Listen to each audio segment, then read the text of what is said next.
Why do the relentless headlines of explosions and gunfire obscure the true turning point of this war? Each day, we hear of dramatic strikes near Kyiv, such as the recent missile that incinerated a secret bunker rumored to be sheltering officers from the North Atlantic Treaty Organization, flames roaring through the darkness. In the south, a ferry loaded with vital Western weapons for Odessa has disappeared beneath the river, its cargo swallowed by silence and secrecy. Officials give only clipped, cautious statements, never admitting the full damage being done. Meanwhile, sudden blackouts grip Kyiv, and urgent warnings echo for civilians to seek shelter, clues that the battlefield is evolving beyond what daily reports reveal. Focusing only on visible destruction or government declarations risks missing how a slow, grinding war of attrition is transforming Ukraine's capacity to fight back. Behind the chaos, patient, methodical strategies are quietly targeting logistics lines, energy grids, and command centers, striking where it hurts most, over and over. There is a deeper game in motion, one that unfolds with each silent sabotage and strategic blackout. It is time to look past the headlines and uncover what is truly shaping the fate of this conflict. Let's break down the patterns driving this silent offensive and see why each blow matters more than it first appears. What if the real war is not decided in muddy trenches, but in the quiet corridors of power, inside energy grids, communication hubs, and the invisible arteries that fuel an army's every move? This is the new, shadowed front of the conflict in Ukraine, a relentless, meticulously planned campaign aimed at the systems that hold society and defense together. Recent strikes across cities like Kyiv, Odessa, Dnipro-Dzerzhinsk, and Zaporizhia reveal a chilling pattern. Instead of only battering the front lines, attackers are zeroing in on command bunkers, training sites, military airports, air defense positions, and logistics centers. Each target is chosen with care, its destruction meant to cripple not just firepower, but the very ability to make decisions and maintain supply lines. The tempo is unyielding. Waves of drones and artillery tear at the fabric of daily life. These are not random hits. They are calculated, systematic blows that steadily sap Ukraine's capacity to respond, to maneuver, and sometimes even to keep the lights on. For ordinary people, blackouts and energy shortages are no longer exceptions. They are the new normal, forcing impossible choices about what to power and what to abandon. Focus only on dramatic clashes, and you might miss the deeper, slower threat. This war of attrition is not about single battles. It is about grinding down the opponent hour by hour, resource by resource, until the scales tip and one side cannot endure. As this campaign intensifies, the stakes are not just military. Every attack reshapes the future, on the battlefield, at negotiating tables, and in the lives of millions caught in the crossfire. How does Ukraine's war machine keep running, even after years of relentless bombardment? The answer is buried deep, sometimes literally. Military analysts point to a legacy of Soviet engineering.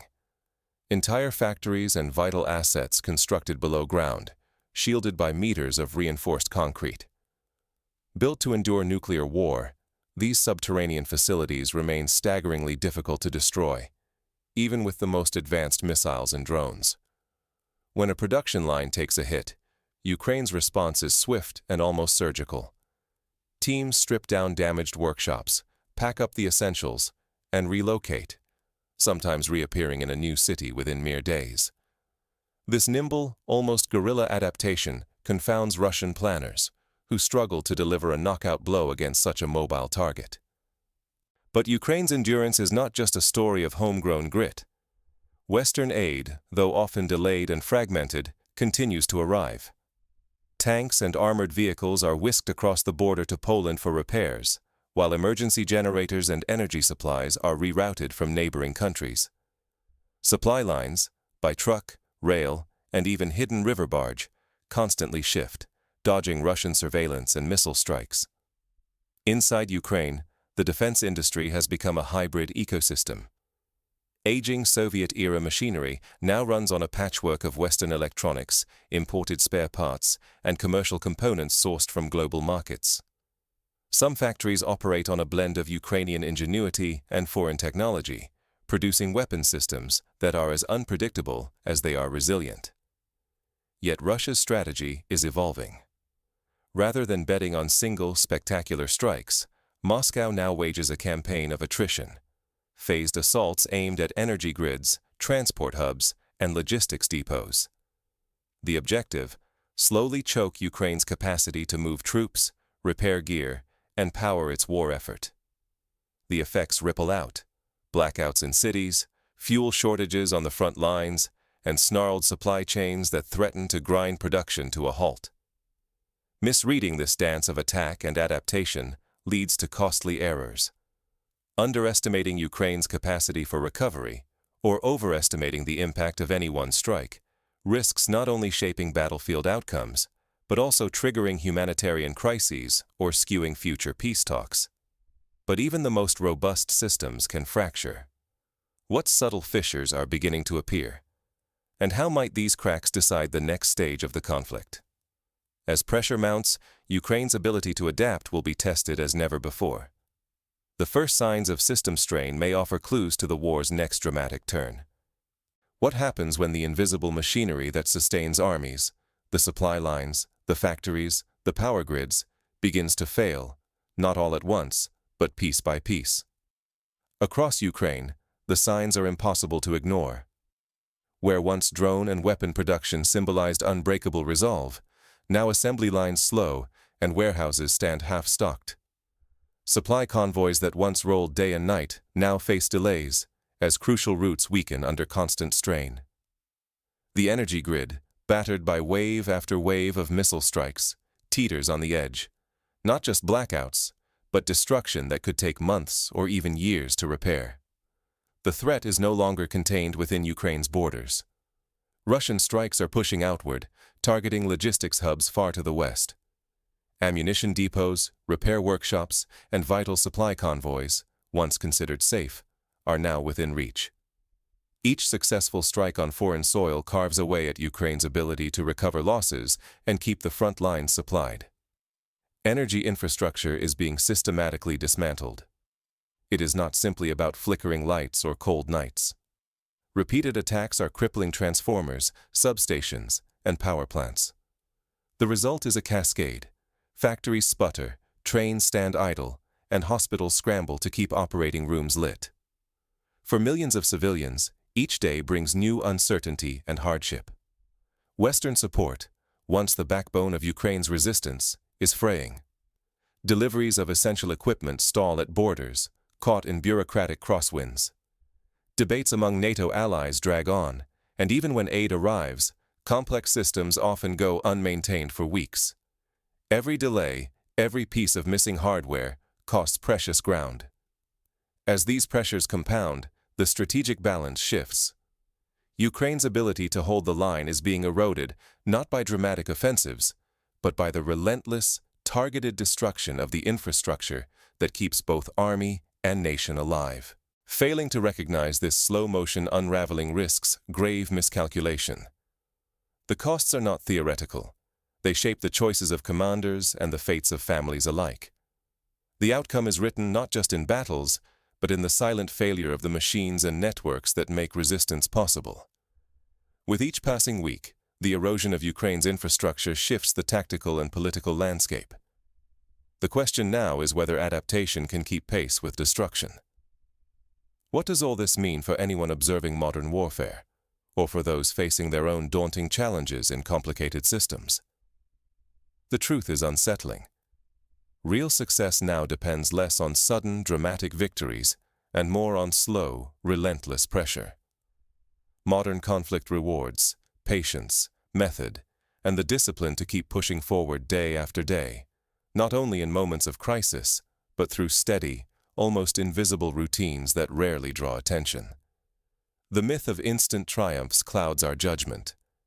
In reality, most progress in contemporary wars comes quietly, through logistics, planning, and 100 minor advances that never make the news. Every supply route disrupted, every power substation disabled, every drone dispatched to the front lines. Each one quietly chips away at the enemy's ability to resist. The damage accumulates, often unnoticed, until the balance finally tips. Today, politics and warfare are inseparable. Each strike on key infrastructure reshapes the landscape at negotiation tables, shifting leverage inch by inch. The failure of a single energy grid or the shutdown of a crucial transport corridor can transform the political calculus overnight. Military operations are no longer just about territory. They are about controlling the larger narrative and dictating who will set the terms when the dust settles. Yet there is nothing cinematic about this kind of campaign. Attrition is slow and merciless, gradually wearing down even the most robust systems. There is no single moment of collapse, only the relentless buildup of stress until something essential finally gives way. This is how even the strongest defenses can crumble, not from a single blow, but from weeks or months of targeted pressure against their logistics, energy, and infrastructure. Every system, no matter how solid, has a breaking point. When energy, supplies, and communications are under constant assault, cracks eventually appear. This is the hidden lesson beneath the headlines. Resilience is never endless, and the war of exhaustion may prove more decisive than any dramatic show of force.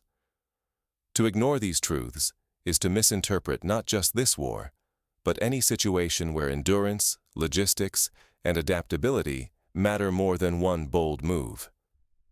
Whether in battle, business, or politics, those who master the rules of persistence and pressure are the ones best positioned to survive and to shape the world that emerges.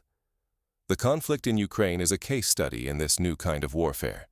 Its outcome will hinge less on singular victories and more on who can withstand and exploit the slow grind of attrition. Most people are drawn to the drama of headlines. You now see the machinery beneath. Explosions, missile strikes, and bold proclamations fill the front pages. But those are just the surface ripples. Underneath, a colder and more methodical current is at work. The systematic targeting of Ukraine's infrastructure is not only a tactic, it is a signpost revealing the true direction of this war. What seems like disorder in the news is, in truth, a careful design that unfolds over many weeks and months. Each strike against power stations, rail depots, or command posts is part of a relentless campaign to quietly unravel Ukraine's ability to resist. There are no swift victories, only a grinding attrition that steadily wears down defenses and breaks morale. If you focus only on dramatic offensives or leaders' speeches, you miss the deeper battle. This conflict is no longer about rapid advances or sudden retreats. It is a struggle to exhaust resources, stretch supply lines to the breaking point, and weaponize time itself. Understanding this makes you less likely to be misled by hopeful narratives or misinformation. And this lesson reaches far beyond Ukraine. In any struggle, be it politics, business, or daily life, those fixated on spectacle are often caught off guard by the slow, strategic shifts that shape real outcomes. Seeing the patient, methodical moves beneath the noise gives you a genuine advantage. With this awareness, each breaking story becomes clearer. A symptom, not the disease. The contest is not purely for territory, but for the staying power to endure, adapt, and negotiate from strength. This is the machinery of modern conflict, quiet, systematic, and decisive, operating far beyond the noise of daily briefings. So when the next dramatic strike or counterattack makes the news, remember, the true outcome will not be sealed in a single night. Victory will belong to those who can withstand the slow erosion, outlast the pressure, and grasp the rules of this deeper game. But to truly grasp the significance of this attritional warfare, it helps to look back at history for parallels. Consider World War II, a conflict that many imagine was decided by dramatic tank battles and airborne assaults. In reality, the tide turned not only on the beaches of Normandy or at the gates of Stalingrad, but in the factories of Detroit and the shipyards of Murmansk. The ability to produce endless streams of tanks, trucks, and ammunition eventually overwhelmed even the most determined adversaries. The war was won not just on the front lines, but by who could outlast the other in a race of production, supply, and repair. The Vietnam War offers another cautionary tale. The United States military, with overwhelming firepower, expected swift victory, but the North Vietnamese, relying on intricate tunnel systems, hidden supply routes such as the Ho Chi Minh Trail, and sheer endurance, managed to turn the war into a slow, grinding contest. For every base destroyed, another would spring up in the jungle. Every supply convoy that was bombed, another would slip through in the night. The lesson? Attritional strategies can wear down even the mightiest powers, especially if they underestimate their opponent's adaptability. Today, in Ukraine, we see echoes of these historical patterns. When a power grid is bombed and a city plunges into darkness, it's not just a moment of chaos. It's the start of a long, methodical campaign to test the nation's resilience. Rebuilding a transformer or repairing a power station is not just a technical task. It becomes a symbol of resistance, as well as a logistical challenge with cascading effects. The more often these cycles repeat, the greater the strain on the system and on the people. Imagine a factory in Dniprodzerzhinsk. Once, it produced hundreds of drones each month, its workers moving in 3 shifts around the clock. Now, after multiple strikes, part of the roof is gone. The machinery is still functional, but only half the staff can work at a time, and output drops. Supplies of carbon fiber for airframes, once sourced from Germany, are now rerouted through circuitous paths from Turkey, adding weeks to delivery times. Engineers spend their nights not only repairing machines, but also figuring out how to improvise with whatever parts they can scavenge. Each disruption ripples outward. Fewer drones to the front, longer gaps between deliveries, and mounting pressure on the crews who depend on them. Across the country, similar scenarios play out. In Odessa, after the sinking of the weapons ferry, local commanders scramble to stretch dwindling supplies. To compensate, they reroute shipments through Romania, but this creates new vulnerabilities, longer routes to cover, more chances for detection, and a greater burden on already stretched logistics teams. Each workaround buys time, but also adds risk and complexity. For civilians, the impact of infrastructure attacks is equally profound. Picture a family in Kyiv. Their apartment, once heated by a modern central system, now relies on a single electric space heater.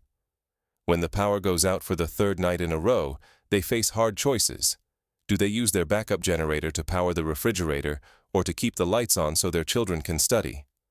For hospitals, these decisions can be life and death. Doctors carefully ration generator fuel, sometimes operating by flashlight, prioritizing only the most critical surgeries during blackouts. Over time, the stress on both people and equipment accumulates, with consequences that are harder and harder to reverse. In the countryside, farmers who once shipped grain to Europe now find rail lines twisted by explosions, bridges out of commission for months. The loss is not just in missed shipments. It's in lost income, spoiled harvests, and the creeping uncertainty about whether next year's crop can even be planted. These are the quiet costs of attrition, not headline-grabbing disasters, but a slow erosion of economic and social stability. Practical steps to counter such attritional warfare are complex, but not impossible. Ukraine and its allies have already begun adapting in creative ways. For instance, critical infrastructure is now increasingly decentralized. Instead of relying on one large power plant, Ukraine invests in smaller, more dispersed energy sources, solar panels on apartment blocks, portable generators for neighborhoods, and microgrids that can be isolated during attacks. This approach, sometimes called energy resilience, makes it harder for a single strike to cripple an entire city. Similarly, supply chains are being diversified. Instead of 1 or 2 main railway corridors, Ukraine now uses a web of smaller roads, hidden river barges, and even civilian vehicles repurposed for military logistics. In one case, civilian truck drivers formed a rotating convoy system using encrypted messaging apps to coordinate routes and avoid known danger zones. The adaptability of ordinary people often becomes the backbone of national endurance in these conditions. Internationally, Ukraine's supporters have learned from past delays. After winter energy shortages in the previous year, European Union countries established rapid response teams to expedite the delivery of transformers and repair crews. In one example, when a key substation near Lviv was destroyed, Polish technicians crossed the border within 48 hours, bringing spare parts and specialized tools. Their swift action restored partial power to the city and kept a major hospital running. These acts of transnational cooperation are vital in a war where infrastructure is as much a target as soldiers. Yet, every adaptation has its limits. As the war drags on, resources are stretched thin. Western governments debate the size and scope of new aid packages, while public attention wavers. In some cases, promised equipment sits idle at the border, awaiting paperwork or political approval. The longer these delays persist, the greater the risk that Ukraine's ability to recover from each new blow will falter. For Russia, the war of attrition is not just about inflicting damage, but about testing the will of Ukraine, of its people, and of its allies. Russian planners study each adaptation, looking for new vulnerabilities to exploit. If energy grids become more decentralized, attackers may shift focus to fuel depots or water treatment plants. If supply chains grow more resilient, they may attempt cyber attacks to sow confusion or misinformation campaigns to erode morale. This is the relentless chess match of modern warfare. Move and counter-move, adaptation and counter-adaptation. The winner may not be the side with the most tanks or the most missiles, but the one that can innovate fastest, endure the longest, and sustain the will to resist.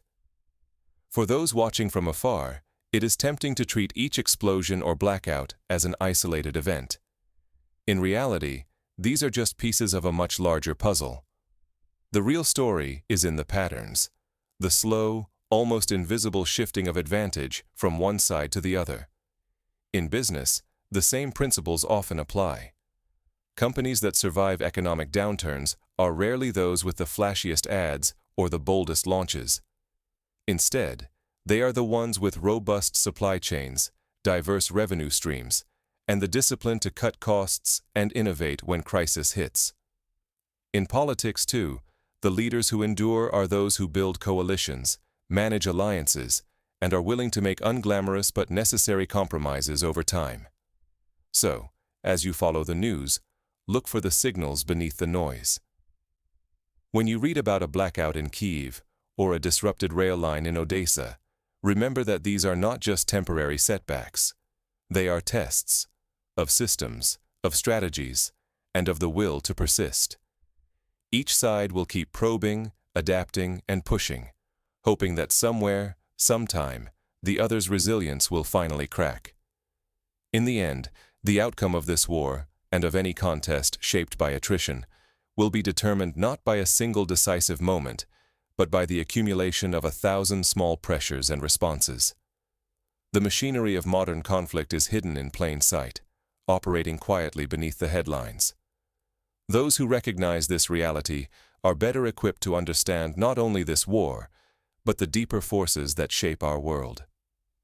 And so, when the next round of headlines erupts with news of fresh attacks or dramatic speeches, pause and consider. Which systems are under strain? Whose networks are fraying? And most importantly, who is adapting faster to the relentless pressure of attrition? In the slow war, patience and persistence are the ultimate weapons.